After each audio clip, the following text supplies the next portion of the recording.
Hey guys, welcome back to my channel Samik health wisdom. मैं doctor Tushi और आज मैं फिर आ गई हूँ आपके लिए एक बहुत इंपॉर्टेंट टॉपिक के ऊपर बात करने। जैसे कि आपने थंबनेल में देख ही लिया होगा कि हम किस टॉपिक के बारे में बात करेंगे। आज हम बात करेंगे मेनोपॉज स्टेज के बारे में।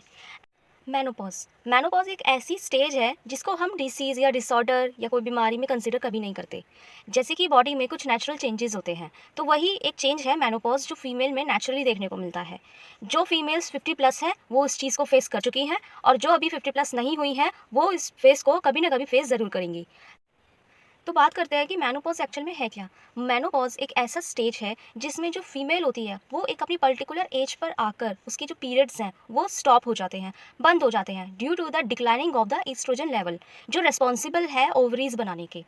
फीमेल में ओवरीज का बनना बंद हो जाता है, जिससे कि फीमेल मेनोपॉज की कंडीशन का सामना करती है। ये टोटली बिल्कुल नॉर्मल कंडीशन है, बट स्टिल जो चीज़ बाय बर्थ होती आ रही है उसका सडनली बॉडी में स्टॉप हो जाना बॉडी पर कुछ ना कुछ एबनॉर्मल असर तो डालता ही है, जिसका डायरेक्ट असर साइकोलॉजिकल भी पड़ जाता है फीमेल्स को। तो ऐसे केस में हम बात करेंगे इस वीडियो में कि जब कोई फीमेल मेनोपॉज से जूझ रही है, मेनोपॉज को फेस करने जा रही है या फिर कर रही है, तो ऐसे केस में किसी भी फीमेल को अपने आप को कैसे कैरी करना चाहिए, उसको किस तरह की एक्टिविटीज़ का ध्यान देना चाहिए और क्या चीज़ें उसे अवॉइड करनी चाहिए, जिससे कि वो अपने मेनोपॉज के स्टेज को ठीक से डील कर सके। तो उससे पहले हम बात करते हैं कि मेनोपॉज जब कोई फीमेल फेस करने वाली है या कर रही है, वो किस किस सिम्टम्स से उसको डील करना पड़ता है, जिसके अंदर कुछ सिम्टम्स हैं जो हमें देखने को मिलते हैं, जैसे इरेगुलर पीरियड्स। यस, जो फीमेल जो लेडी मेनोपॉज सामना करने वाली है उसके पीरियड्स जो है इरेगुलर हो जाएंगे। लास्ट 12 मंथ तक उसके पीरियड्स बिल्कुल इरेगुलर फेज में चलेंगे। वेजाइनल ड्राइनेस रहती है पेशेंट को। हॉट फ्लैशेस आते हैं। हॉट फ्लैशेस का मतलब होता है sudden feeling of warmth usually on face. तो पेशेंट को अचानक से एकदम गर्मी सी लगेगी, बॉडी में एक वार्मथ वाली ईचिंग महसूस होगी और फिर एकदम नॉर्मल भी हो जाती है। उसको बेवजह के चिल्स आते हैं, ठंड लगती है, नाइट एक्सेसिव स्वेटिंग होती है पेशेंट को, स्लीप प्रॉब्लम हो जाती है, इंसोम्निया बन जाता है, मूड चेंजेस बहुत जल्दी जल्दी होते हैं। कुछ पेशेंट्स में तो वेट गेन देखने को भी मिला है और कुछ पेशेंट्स में वेट लॉस देखने को भी मिलता है। और पेशेंट का जो मेटाबॉलिज्म है वो बहुत स्लो डाउन हो जाता है। एक्टिविटीज़ जो डेली लाइफ एक्टिविटीज़ होती है वो डिक्रीज़ हो जाती है। और उसके अलावा जो पेशेंट के अंदर एक जनरल एंथुसियाज्म होता है वो बहुत लैक कर जाता है, एनर्जी डिक्रीज हो जाती है। और जो मेन प्रॉब्लम है वो है पुअर कंसंट्रेशन की। पेशेंट कितना भी चाहे उसका कंसंट्रेशन नहीं बन पाता एक पर्टिकुलर पॉइंट पर। जो इन सब सिम्टम्स में मोस्ट वर्स्ट होता है वो होता है difficulty in sleeping. Yes, 94.5% ladies difficulty in sleeping को फेस करती हैं। बात करें अगर इसके कंफर्मेशन की कि कब कंफर्म होता है कि लेडी को मेनोपॉज आ गया है या चल रहा है। एक्चुअली सिम्टम्स के आधार पर ही एक चीज़ कंफर्म की जाती है कि मे बी मेनोपॉज है इसलिए ऐसा हो रहा है, अगर ये जो मैंने सिम्टम बताए वो चीज़ आ रहे हैं तो। बट एक्चुअल में मेनोपॉज को किसी भी चीज़ में नापने का कि वो कंफर्म है, उसको डायग्नोस करने का ऐसा अभी तक पर्टिकुलर कोई ऐसा डिवाइस नहीं है जो मेनोपॉज को के लेवल को नाप सके या मेनोपॉज को रूल आउट कर सके। सिम्टम्स के आधार पर और एज के आधार पर ही मेनोपॉज की स्टेज को रूल आउट किया जाता है। जैसे 40 टू 50 का जो एज होता है लेडी का, वो मेनोपॉज स्टेज की एज होती है। और जो 51 है वो एक एवरेज स्टेज है जो मानी गई है कि 51 पे मेनोपॉज तो होगा ही होगा। बहुत कम चांसेस होते हैं कि 51 की एज पे मेनोपॉज किसी लेडी को नहीं हो रहा, या फिर उसको कोई ऐसा इनिशियल सिम्टम भी देखने को नहीं मिल रहा। ऐसे चांस बहुत कम होते हैं। एटलीस्ट 12 मंथ लगाने होते हैं एक फीमेल को अपने आप को असिस्ट करने के लिए कि वो मेनोपॉज में होने वाली है या नहीं। 12 मंथ के ऑब्जर्वेशन के आधार पर ही ये कंफर्म किया जाता है कि now patient is in menopause stage. But in सब बातों में जो एक मोस्ट इंपॉर्टेंट बात है वो यही है जो ध्यान रखने वाली है कि it's totally a natural phenomena. ये बिल्कुल नेचुरल है, ये कोई डिसीज़ नहीं है, कोई डिसऑर्डर नहीं है, ये बिल्कुल नेचुरल है। मेनोपॉज होना एक नेचुरल प्रोसेस है बॉडी का। अगर हम बात करें कुछ बेसिक प्रोटोकॉल की, फिजिकल प्रोटोकॉल कैसा होना चाहिए एक लेडी के लिए जब वो मेनोपॉज से जूझ रही है, तो उससे मैं पहले बात करूंगी उसकी एक मेन चीज़ के बारे में जो उसे बिल्कुल ध्यान देना चाहिए, that is diet and her proper life style.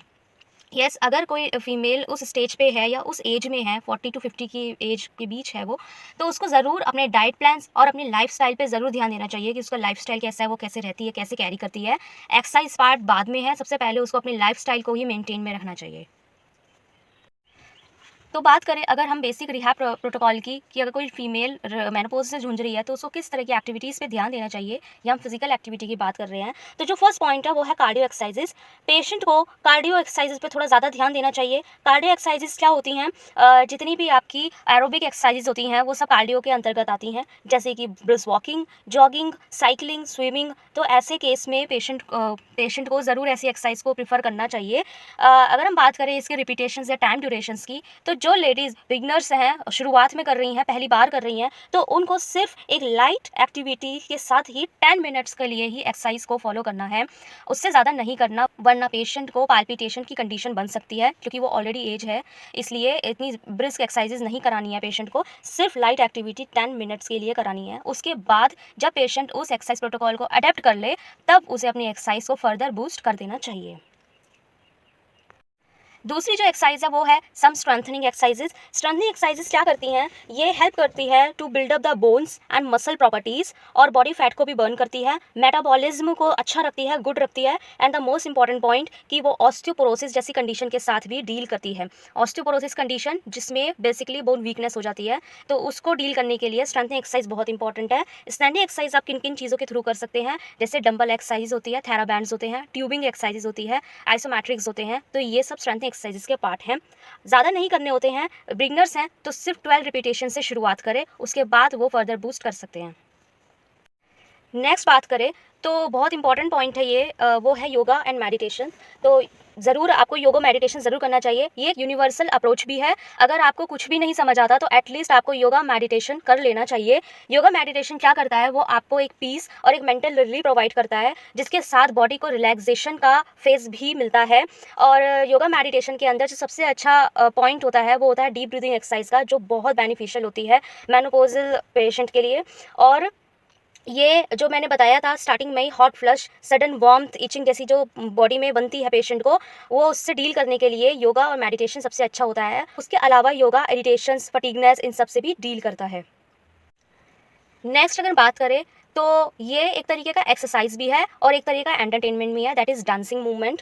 तो अगर कोई पेशेंट मेनोपॉज की स्टेज में है तो वो डांसिंग एक्टिविटीज़ स्टार्ट कर सकती हैं, ग्रूमिंग क्लास स्टार्ट कर सकती हैं, लेकिन ये ध्यान रहे कि हर तरह की डांसिंग ज़रूरी नहीं होती है। मेनोपॉज के स्टेज में सारी डांसिंग एक्टिविटीज़ अच्छी नहीं होती हैं। आपको बेसिक देखना पड़ेगा कि किस टाइप का डांस प्रोटोकॉल आप फॉलो करने जा रहे हो, किस टाइप का डांस आप करने जा रहे हो। सबसे पहले तो मैं बता दूं कि डांसिंग जो है वो आपकी कैलोरीज को भी बर्न करता है, बट प्लीज़ ध्यान रहे कि आपको ट्रेडमिल तो बिल्कुल नहीं करना। ट्रेडमिल और डांसिंग दोनों अलग अलग रिहैब प्रोग्राम है, तो प्लीज़ ट्रेडमिल नहीं कीजिएगा, सिर्फ डांस करना है। डांस भी कौन सा, आपको सॉफ्ट डांस करना है। सॉफ्ट डांस जैसे सालसा, बॉल रूम डांस होते हैं, तो बस उन्हीं को ही आप फॉलो कीजिए, लाइक अ सॉफ्ट डांस। बस जैज टाइप के या रॉक्स टाइप के डांस को अवॉइड करना है जिसमें ज़्यादा एक्टिविटी हो। उसके अलावा आप जो कुछ अदर एक्सरसाइजेज है जैसे stray climbing exercises, balancing exercises, उनको फॉलो कर सकते हैं। और उसके अलावा आप जुम्बा वर्कआउट को भी फॉलो कर सकते हैं। जुम्बा वर्कआउट क्या होता है, ये भी एक तरीके का डांस का तरीका ही होता है, but this is not a dance. इसमें आपको अपनी बॉडी जो है पूरी तरह अपवर्ड लिफ्ट करना होता है, जितना हो सके उतना लिफ्ट करना होता है। तो एक ऐसी एक्टिविटी है जिसमें बॉडी अपवर्ड लिफ्ट करती है। तो ये एक्सरसाइजेज, ये वर्कआउट सबसे ज़्यादा अच्छा होता है मेनोपॉजल फीमेल के लिए। मैं और उसके अलावा मैंने बताई आपको एरोबिक एक्टिविटीज़, उसमें आप 10 मिनट की स्ट्रेचिंग्स को भी फॉलो कर सकते हैं। तो ये थे आपकी कुछ एक्सरसाइजेज। अगर हम अदर बात करें कुछ और एक्टिविटीज़ के बारे में, तो आप स्पोर्ट्स एक्टिविटीज़ में भी पार्टिसिपेट कर सकते हैं, जैसे कि टेनिस। टेनिस सबसे अच्छा स्पोर्ट्स है फॉर मेनोपॉजल फीमेल्स। और उसके अलावा आप साइकोलॉजिकल बैलेंस रहने के लिए मोटिवेशनल बुक पढ़ सकते हैं, जैसे पोएम, मोटिवेशनल स्टोरी लाइन्स, इन सब चीज़ों को फॉलो कर सकते हैं। मोटिवेशनल रहना सबसे ज़्यादा इंपॉर्टेंट होता है ऐसे केस में। और अपने माइंड को और ज़्यादा हेल्दी रखने के लिए आप क्रिएटिविटी वाले वर्क्स भी कर सकते हैं, जैसे पेंटिंग्स करना, आर्टिंग्स करना, क्राफ्टिंग्स करना। तो ये सब चीज़ें भी आप फॉलो कर सकते हैं। सो गाइज़, ये था एक बेसिक प्रोटोकॉल जो एक मेनोपॉजल फीमेल को ज़रूर फॉलो करना चाहिए। और अगर आप ये वीडियो देख रहे हैं तो प्लीज़ इस वीडियो को रिकमेंड कीजिए, क्योंकि आज का जो टाइम चल रहा है, कोरोना टाइम चल रहा है, ज़्यादातर फीमेल्स घर में ही हैं।